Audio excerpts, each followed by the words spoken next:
Amigo, não pode. Agora tá, não tá? Nossa, mãe, valeu, valeu, Camilinha. Não, não pode. Aí, valeu. Então, olha só. Eurealinos é que suporta uma grande variação de salinidade. Beleza? Anota para mim, então. Seres eurealinos estão ali nos manguezais. Manguezais, você sabe que tem a maré que sobe, né, ali no manguezal e a maré que desce. Está sob influência tanto assim da água salobra do rio quanto da água salgada do mar. Então, ali tem seres eurealinos, tá? Euritérmicos é que suporta grandes amplitudes, grandes variações de temperatura, ok? Então, dromedário, por exemplo, ele é euritérmico, porque no deserto de dia está 50 graus Celsius, de noite está 4 graus. Então, uma amplitude térmica muito grande e ele suporta, tá? Eurifótico é que suporta uma amplitude muito grande de luz. Então, desde a escuridão até a luz, né, bem clara, beleza? Então, por exemplo, um gato, ele é eurifótico, ele suporta bem a luminosidade e suporta bem o escuro, se bem que ele prefere, é mais cômodo para ele, né, a penumbra ou locais escuros, mas ele é eurifótico. E euriídrico é que suporta uma amplitude muito grande de umidade, tá? Então, suporta, períodos mais secos e períodos mais úmidos. Ficou claro o que é Euri? Euri é amplitude, tá? Então é amplo. Euri é prefixo. E o sufixo pode ser térmico, que é temperatura, bárico, que é pressão, alino, que é sal, fótico, que é luz, e hídrico, que é umidade ou água. Agora, esteno significa bem estreito. Estenobárico suporta uma variação bem baixa, tá? De pressão. Ok? Nós somos estenobáricos. Se você me colocar numa pressão muito forte lá, muito alta no fundo do mar, ou lá em cima, que é muito baixa, eu vou morrer, tá? Estenoalino. Então, suporta variações muito baixas, tá? De salinidade.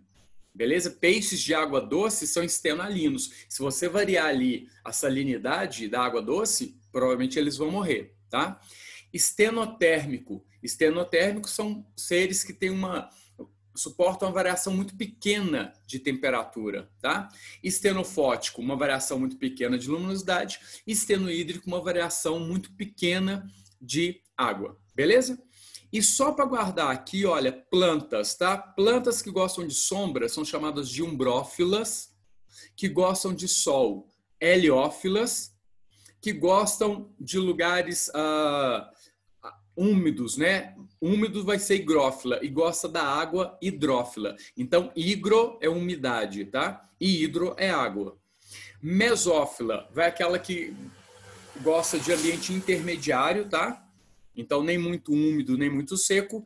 E xerófila. Xero significa seco, tá? Então, coloca aí para mim. Esse termo eu quero. Xero significa seco, porque sempre eles vão caracterizar a caatinga ou regiões semidesérticas ou biomas semidesérticos com plantas xerófitas. Fita é planta, xero, que gosta de ambiente seco, tá?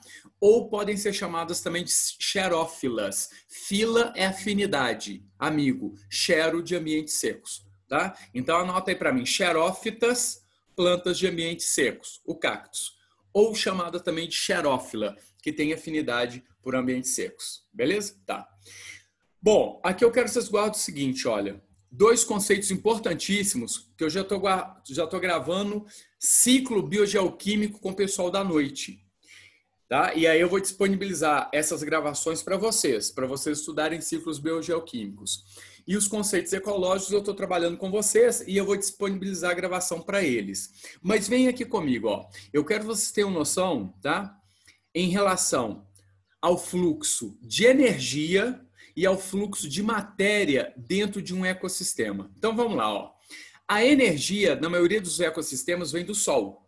Tanto que os seres, tá? Que pegam essa energia aqui e pegam moléculas inorgânicas e moléculas inorgânicas com energia na presença da clorofila e de outras reações bioquímicas, monta a molécula de glicose. Esses seres são seres autótrofos fotossintetizantes. Eles são os produtores. Então, os produtores são eles que introduzem a energia no ecossistema. tá? A energia é energia luminosa, energia fótica, que vai ser, então, transformada em energia de ligações químicas em moléculas orgânicas. E esses produtores são eles também que pegam sais minerais, junto com a água, nas raízes. E esses sais minerais, olha só, sais minerais. Quando você estuda sais na química, você estuda na química inorgânica. Então, a planta, né, ou uma alga, ou uma cianobactéria, que são seres produtores, eles vão pegar, então, a energia e vão pegar moléculas inorgânicas, como sais minerais, água e CO2, e vão transformar isso em moléculas orgânicas. Então, o que eu quero que vocês guardem para mim? Eu quero que vocês guardem que esse primeiro nível trófico aqui, ó, chamado produtor, esse primeiro nível trófico, ele que vai introduzir, tá?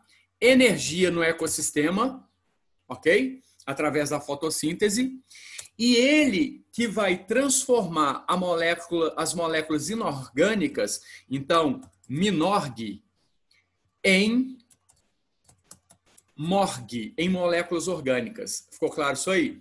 Então, os produtores, tá? Que a maior parte deles são autótrofos fotossintetizantes.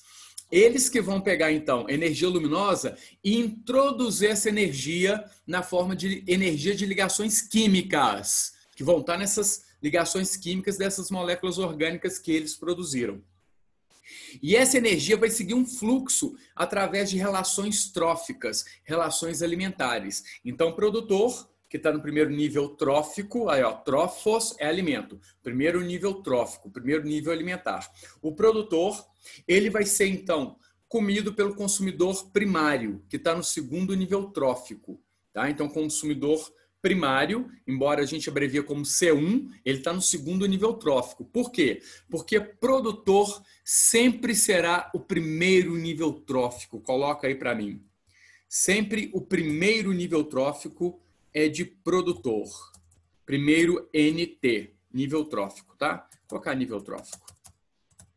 Então, os produtores que compõem, então, o primeiro nível trófico, o primeiro nível de uma relação alimentar, de uma cadeia alimentar, de uma pirâmide alimentar, os produtores, na maioria deles, 99,9%, autótrofos fotossintetizantes, tá? Usam a energia luminosa do sol para poder sintetizar a glicose, via clorofila, obviamente. São esses produtores, então, que estão no primeiro nível trófico, das relações tróficas de uma cadeia ou de uma pirâmide. São eles, então, que introduzem a energia nas cadeias tróficas e são eles que introduzem as moléculas inorgânicas para a forma orgânica. Ficou claro isso aí, galera? Manda aí para mim. Ficou? A importância de produtor? Eles que introduzem a energia num ecossistema. Ficou claro, Maicinha? Ficou assim. Ficou? Beleza. Então tá. Quem que vai transformar moléculas inorgânicas em moléculas orgânicas para continuar na cadeia alimentar dos ecossistemas? Produtores. Quem que vai introduzir a energia nos ecossistemas? Produtores, tá? E 99,9% deles são autótrofos fotossintetizantes, tá? Então, cianobactérias aquáticas e de ambiente úmido, tá? Que é procarionte, parente da bactéria, algas unicelulares, que já são eucariontes, algas multicelulares, tá? E todas as metáfitas, todas as plantas, briófitas, pteridófitas, gimnospermas e angiospermas. Todos esses seres que eu falei para vocês, eles são produtores autótrofos fotossintetizantes, tá? Cianobactérias, algas, plantas. Agora, em uma pequena parcela dos ecossistemas, a gente tem produtores que são autótrofos quimiosintetizantes. Eles não utilizam a energia do sol. Tá? Em fundos abissais, lá a 12 mil metros, né, abaixo da superfície aqui do mar, em fundos abissais, quem são produtores lá? Porque lá não tem luz, não é? Quem são produtores lá são bactérias quimiosintetizantes. Ficou claro? Elas fazem a quimiossíntese de moléculas orgânicas para elas, mas elas são comidas por protozoários, que serão comidos por pequenos invertebrados, que vão ser comidos por grandes invertebrados, que vão ser comidos, então, por vertebrados que vivem lá embaixo. Ficou claro isso aí?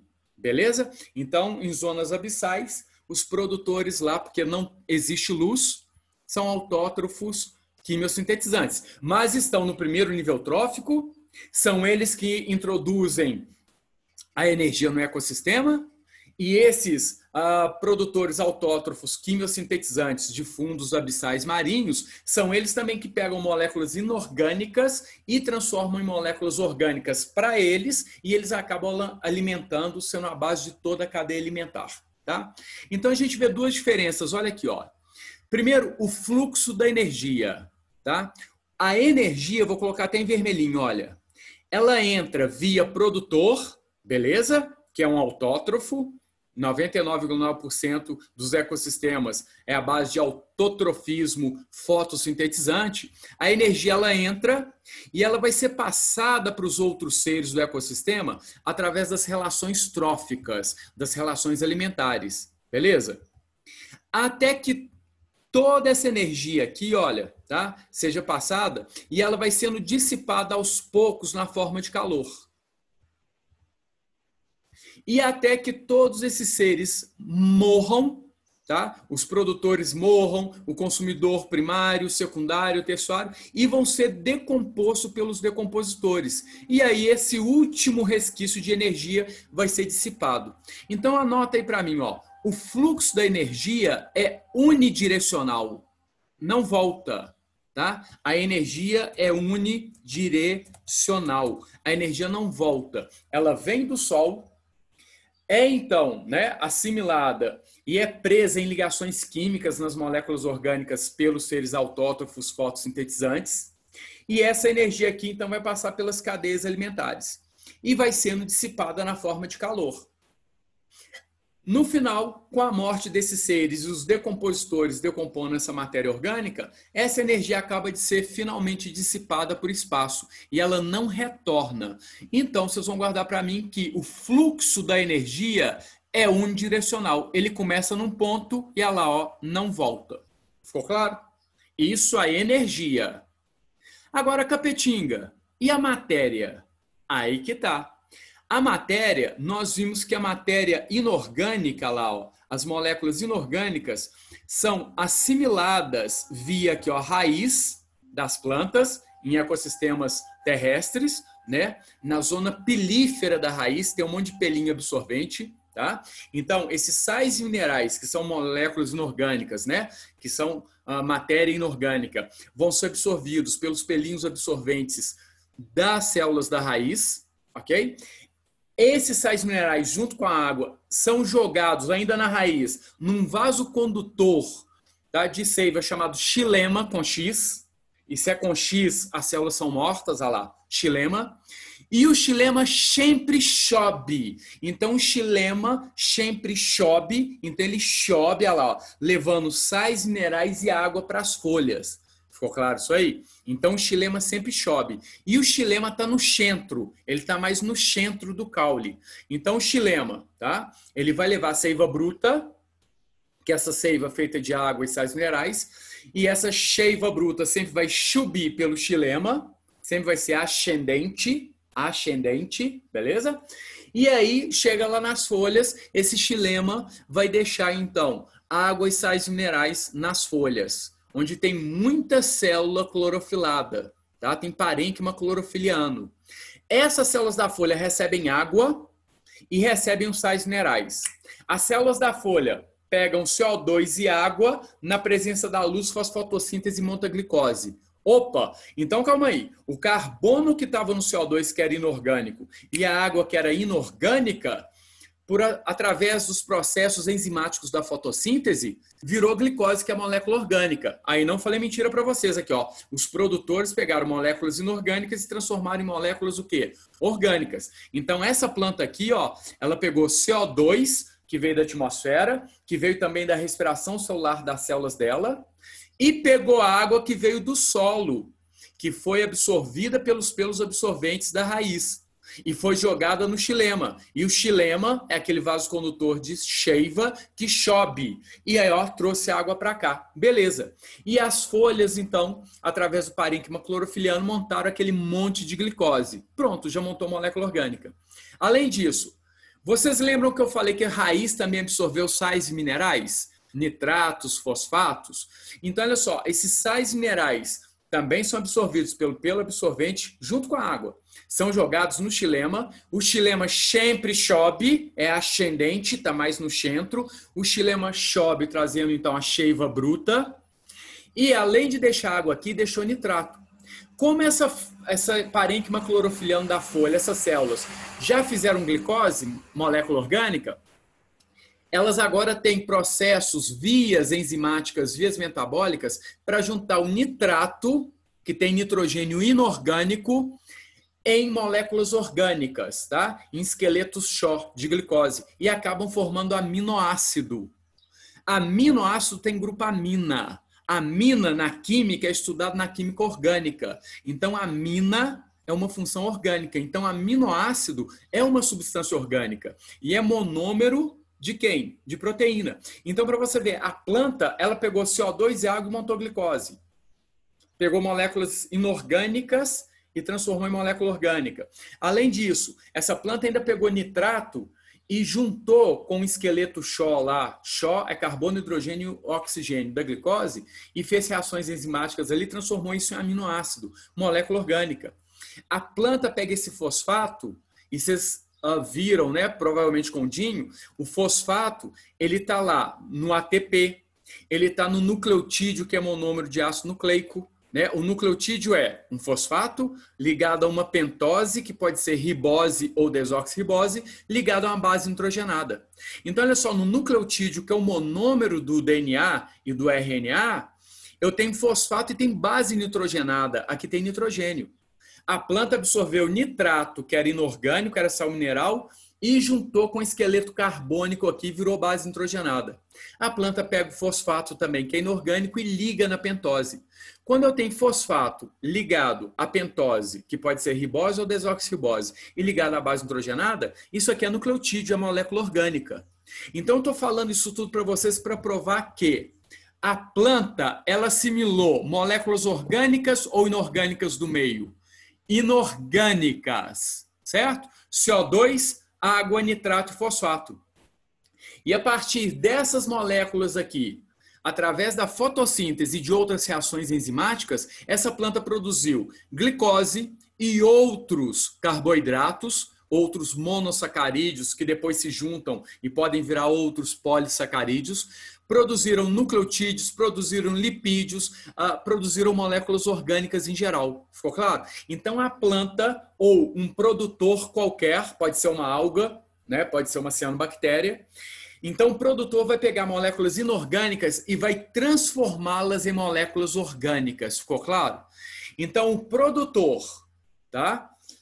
Que na maioria das vezes é o fotosintetizante, além dele introduzir a energia no ecossistema, é ele que recicla a matéria, porque ele que pega moléculas inorgânicas, átomos inorgânicos, que estão em materiais inorgânicos, e coloca agora na forma orgânica, que vai constituir o próprio corpo desse vegetal, ou dessa alga, ou dessa cianobactéria, que é procarionte e unicelular, tá? Aí, uma vez que ela já montou moléculas orgânicas aqui, ó, ela já tem moléculas orgânicas para ela. Vem agora os consumidores e comem essa molécula orgânica. Aí um consumidor primário, que é comido por um consumidor secundário, que é consumido por um consumidor terciário. Então, repara, nós só adquirimos moléculas orgânicas a partir de moléculas orgânicas que a gente roubou de alguém, que a gente, né,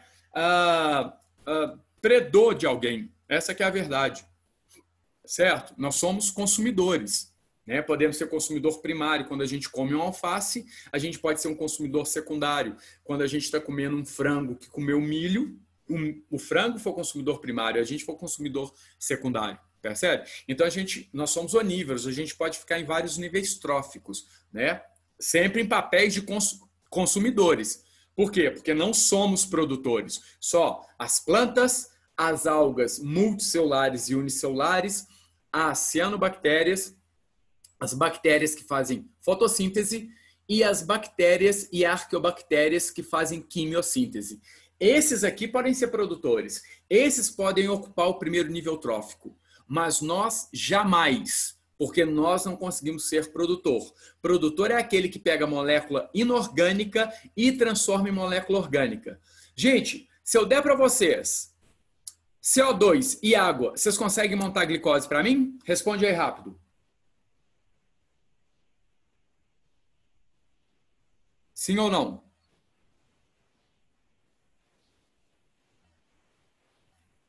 Alguém aí é uma samambaia? Alguém aí é uma alga? Alguém aí faz fotossíntese? Não. Ninguém vai conseguir montar glicose se eu der CO2 e água. Agora, se eu der CO2 para uma planta e água para uma planta, é o que acontece na natureza, ela choveu.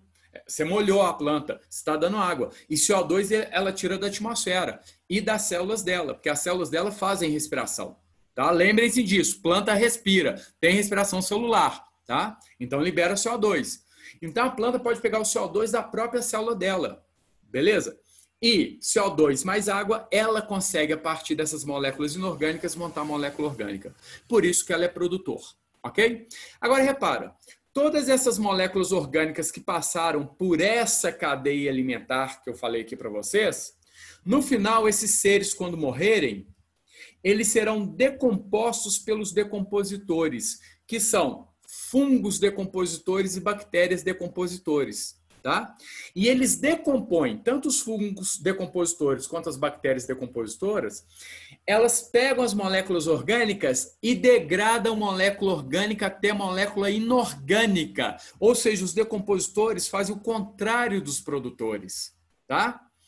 E quando eles, então, pegam a molécula orgânica, quando essa gazela, esse impala aqui morrer, ele vai ser decomposto por esses decompositores. E os decompositores estão decompondo as moléculas orgânicas dele, do impala, é para tirar energia para eles continuarem reproduzindo. Tá? Então, quando a gente morrer, bactéria e fungo vão decompor a gente, não é para reciclar nutriente, não. Decompõe é para tirar energia para essas bactérias, né, e fungos decompositores continuarem reproduzindo. Tá? Mas ao decompor a gente, ou uma folha, ou os excretas nitrogenados, ou cocô, as fezes, ou esse impala, essa gazela que está aí, ao decompor, os decompositores pegam matéria orgânica e transformam em matéria inorgânica, que a gente chama de nutrientes. Ou seja, os sais minerais. SM aqui, ó, sais minerais. Então, os decompositores fazem o contrário dos produtores. Os decompositores, então, pegam toda, tá, a molécula orgânica e transformam em molécula inorgânica. Ficou claro isso aí? Aqui, ó, molécula orgânica e degrada até molécula inorgânica. Então, aquele aminoácido, ele vai ser degradado em CO2, água e nitrato. Ficou claro isso aí? Tá? Então, aquele nucleotídeo que tinha base nitrogenada, tinha pentose e tinha fosfato, e esse nucleotídeo estava fazendo parte do DNA, por exemplo, que estava na célula desse impala, quando o decompositor, que é a bactéria ou o fungo, atacar aquele nucleotídeo ali, atacar o DNA, né, vai quebrar esse nucleotídeo em fosfato, olha lá, fosfato sozinho, que vai virar sal mineral, fosfato. Né? Vai pegar a pentose e vai quebrar em CO2 e água, e a base nitrogenada, adenina, timina, guanina, citosina, uracil, tá? A base nitrogenada vai ser quebrada em CO2, água e nitrato. Então, os decompositores, eles reciclam a matéria. Entenderam? Então, vocês vão guardar para mim, olha, o fluxo da energia é unidirecional. Agora, o fluxo da matéria é cíclico, tá? Ela já foi matéria inorgânica, foi introduzida pelos produtores na cadeia alimentar, nos ecossistemas, na forma de matéria orgânica, passa pelas cadeias alimentares e quando chega nos decompositores, essa matéria volta a virar matéria inorgânica para ser absorvida pela raiz aqui dessa planta. Ficou claro aí, galera? Beleza? Então, o fluxo da energia é unidirecional. Agora, o fluxo da matéria, aqui, ó, o fluxo da matéria é cíclico. Ficou claro?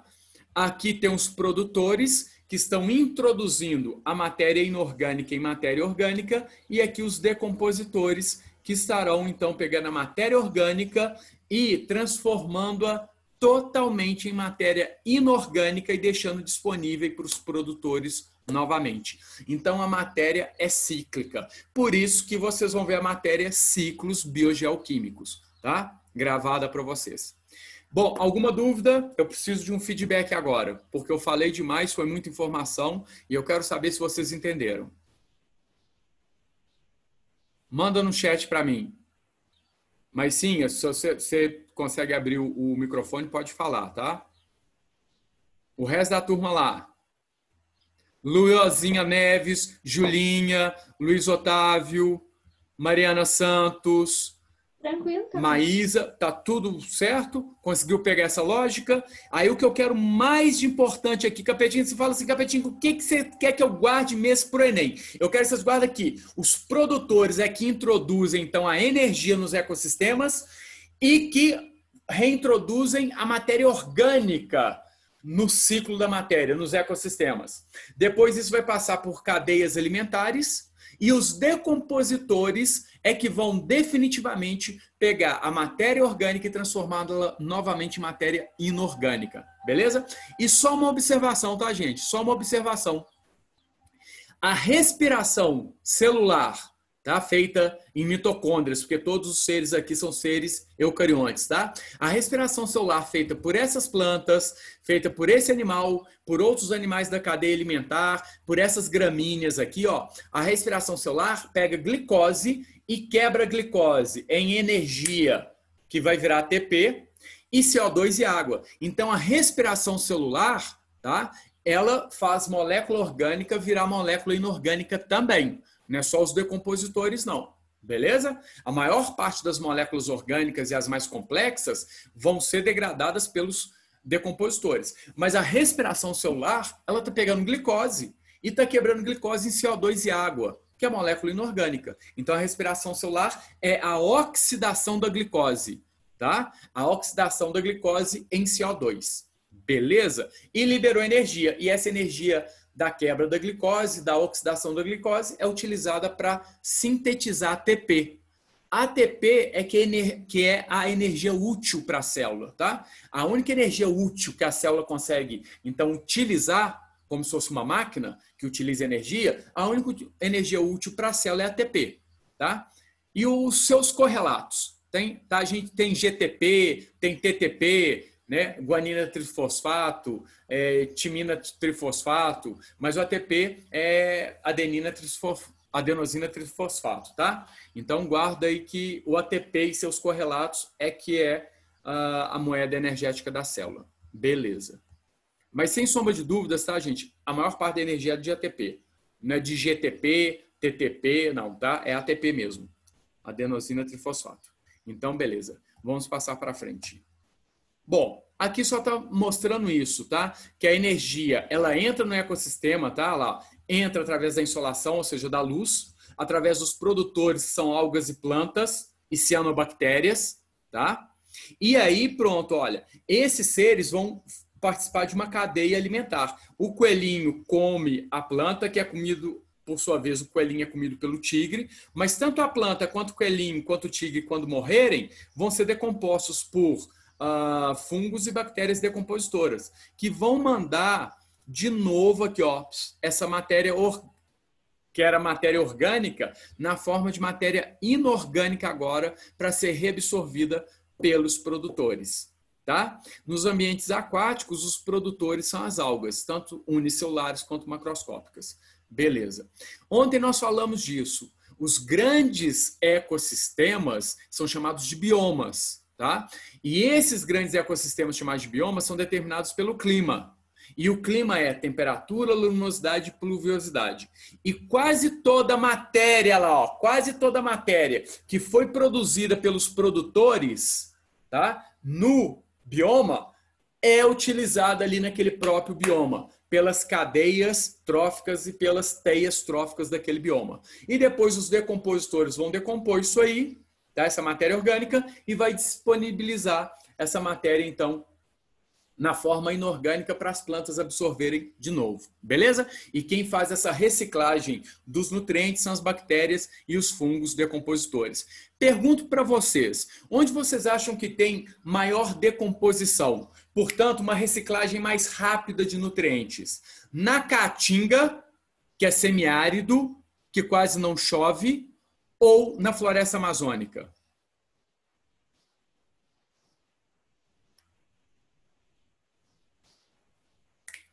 Em ambientes mais secos ou mais úmidos? Fala aí para mim. Mais úmidos? Isso, mais úmido, porque toda enzima funciona na presença da água, concorda? Inclusive as enzimas de decompositores. Então, quanto mais úmido o ambiente, maior a decomposição. Por isso que vocês vão entender o seguinte, o solo da floresta amazônica é rico ou é pobre? Naturalmente, é pobre, tá? Entendo, olha, chove demais, é lixiviado, os sais minerais vão embora. Mas você fala, Capetinga, é pobre? Como que é pobre? Se tem, sabe, árvores lá de 80 metros, 60 metros, 40 metros, aquela grande diversidade, uma taxa fotossintética imensa, alta produtividade. Como é que o solo lá é pobre, Capetinga? Quem que sustenta o solo da Amazônia, gente? Aquele solo não é rico. Quem sustenta? Os próprios seres, as folhas, a serrapilheira, as folhas e os próprios seres que morrem. E a decomposição lá é lenta ou é rápida? Rapitaça, porque é altamente quente e úmido. Então, ó, a matéria orgânica vira matéria inorgânica, vira sais minerais, que aí realimenta a floresta, ficou claro? Então, a floresta só é exuberante porque é altamente quente e úmida. E a própria floresta é que realimenta a própria floresta. Ficou claro? Tanto que o solo da Amazônia, depois que você desmata e começa a plantar, depois de 7 anos, já começa a ficar pobre. Acabou.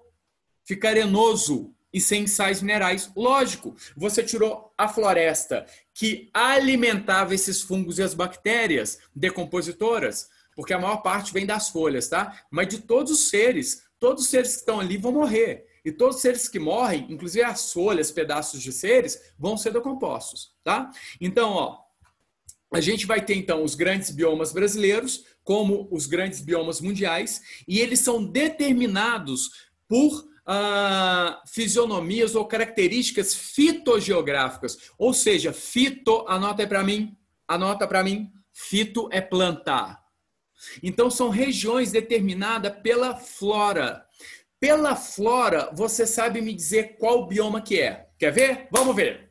Olha, um bioma que tem plantas, tá? Latifoliadas, com folhas largas, beleza? Várias árvores de vários tamanhos, vários dosséis, né? O estrato superior, intermédio, inferior, muito quente, muita chuva, alta pluviosidade. Que bioma que é esse, gente? Fala aí pra mim. Muitos nichos ecológicos, grande biodiversidade. Eu falei que é latifoliada, folhas largas. Então pode ter muita evapotranspiração.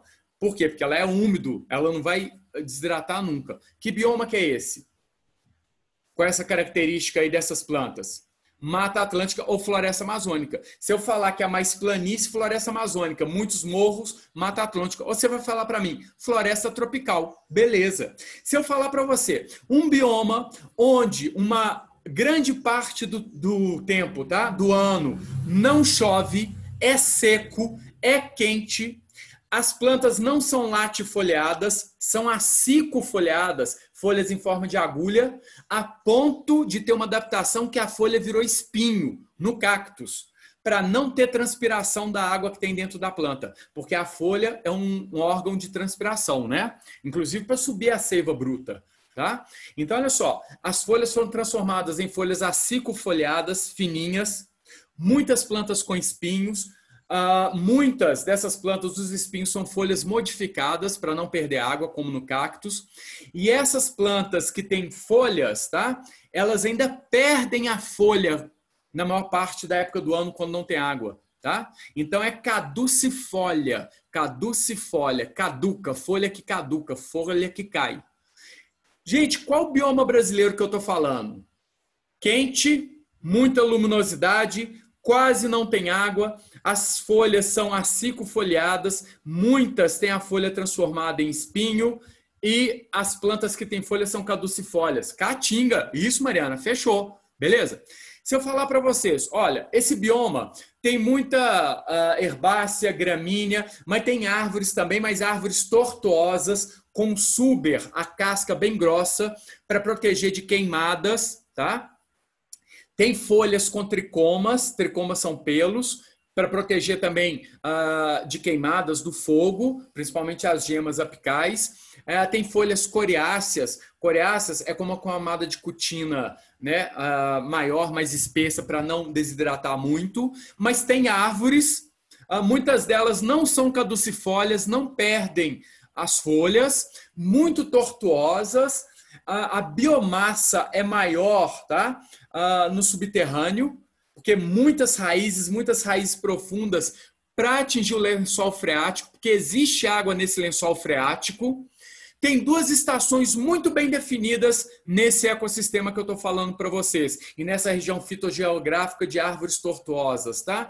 Uma estação que vai ser chuvosa, que é o verão, aí ó, a gente está chegando no verão chuvoso, e o inverno, que é extremamente seco. E no inverno, por ser extremamente seco, ocorrem queimadas, né, naturais, beleza? Gente, qual bioma brasileiro que eu estou falando de árvores tortuosas com super espesso para proteger contra as queimadas? É um solo ácido que está sendo destruído para poder plantar soja, um solo que tem alumínio. Inclusive, essa tortuosidade das árvores é por causa do alumínio. A gente chama isso de escleromorfismo oligotrófico. Esclero é duro, morfismo forma. Então, uma forma endurecida, né? As árvores tortuosas. Oligo pouco, trofo alimento. Ou seja, é um solo pobre. Por que ele é um solo pobre? Porque tem uma época muito chuvosa e onde chove muito tem lixiviação. Os sais minerais são levados embora. Ficou claro isso aí? Aí eu pergunto para vocês. Isso, Maíssa, Cerrado, arrebentou. Então, olha, por que o solo do Cerrado é pobre e por que o solo da Mata Atlântica ou da Floresta Amazônica não é pobre? Sendo que os dois, quer dizer, é pobre, né? Mas por que lá na Mata Atlântica, na Floresta Amazônica, tem árvores imensas? Olha só, sendo que os dois têm chuva. Agora, aqui tem muita chuva. Aqui uma época do ano é chuvoso, na outra é seca, tá?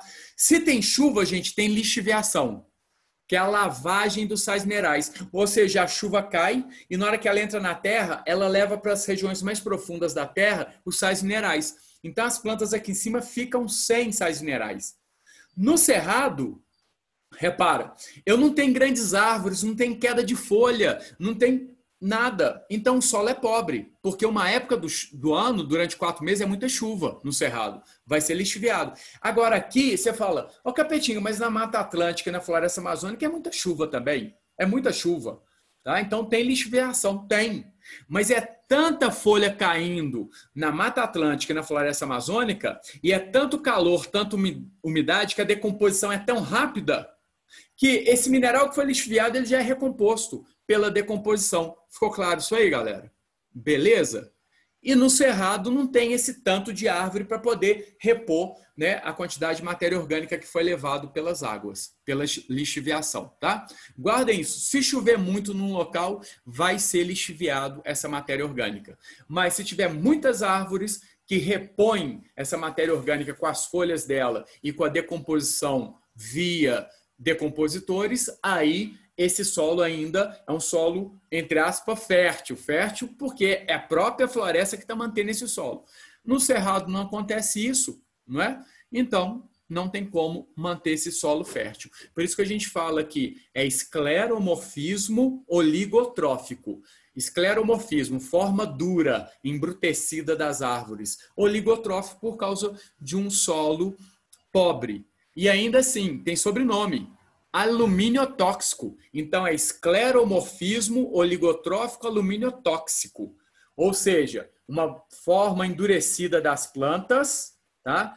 Por ser um solo pobre, porque tem uma lixiviação uma época do ano, e tóxico por ter muito alumínio. Belezura isso aí. E além das queimadas também, que aí queimam algumas gemas e aí faz essa planta ficar tortuosa. Gema que eu falo, gente, é broto do caule, tá? Beleza? Ok? Beleza. Então, por aí, olha só. Só de eu falar as características fitogeográficas, você imagina, então, qual que é o bioma brasileiro. E que vai ter animais adaptados a esse bioma, tá? Se é altamente úmido, se é seco, se é um bioma, por exemplo, de manguezal, né? Que tem variação de salinidade muito grande e por aí vai. Beleza. Aqui são os grandes biomas, tá, do planeta. Guarde uma coisa, gente. Olha onde que o Equador passa. Ó. Presta atenção. O Equador tá passando é aqui, ó. Ó. Nada de passar Equador aqui no deserto do Saara, não, hein, cabeção? Equador tá passando aqui. Eu pergunto, aqui no Equador, que é latitude zero, latitude baixa, ó, latitude zero, a latitude mais baixa que existe. A incidência solar aqui, ó.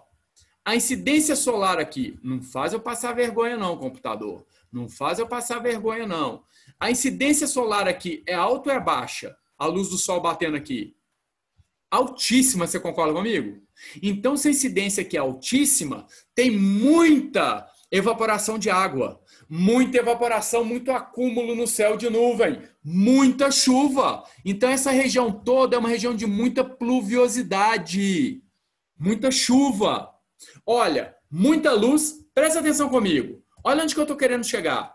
Olha aqui. Uma região que tem muita luz, porque olha lá, o sol bate direto. Uma região com muita lux, lux é luz em latim. Uma região com muita luz. Uma região com temperaturas baixas ou altas? Temperaturas altas, altas temperaturas, beleza? E uma região, exatamente por ter alta temperatura, muita chuva, alta pluviosidade. Muita chuva, alta pluviosidade. Gente, muita luz, muita água. Vocês acham que aqui nessa região tem pouca fotossíntese ou muita fotossíntese? Muita fotossíntese. Então, a produtividade é enorme. É muita fotossíntese. Altas temperaturas. Então, muita fotossíntese, mas ainda muita decomposição. Aqui. Não é à toa que as florestas tropicais do mundo estão em torno do Equador. Ficou claro isso aí, gente? Beleza? Isso é uma região fitogeográfica mundial. Ficou claro? Né? É lógico que a gente tem florestas tropicais aqui, ó, a Mata Atlântica está aqui, mas ainda está numa região intertropical, entre os trópicos. O trópico, né, de Capricórnio aqui embaixo e o trópico de Câncer ali em cima. Mas por aí você já deduz. E eu pergunto, a quantidade... Acabou a aula, Camilinha? Então, beleza, tá? Turminha, então, segunda-feira nós nos encontramos, não é isso? Tá? Segunda-feira a gente se encontra no mesmo bate-horário, né? Não sei se é o mesmo bate-horário, não, vou confirmar com vocês. Ó, ecótone nós já vimos. Aula que vem, então, vou falar aqui, ó, de cadeias e teias alimentares. Ok? Galera, deu para ajudar um pouquinho? Deu para esclarecer? Fechou? Deu sim. Então, beleza. Estudem lá essa primeira parte de ecologia e a gente vai conversando. Até a segunda, tá? Beijo grande. Valeu!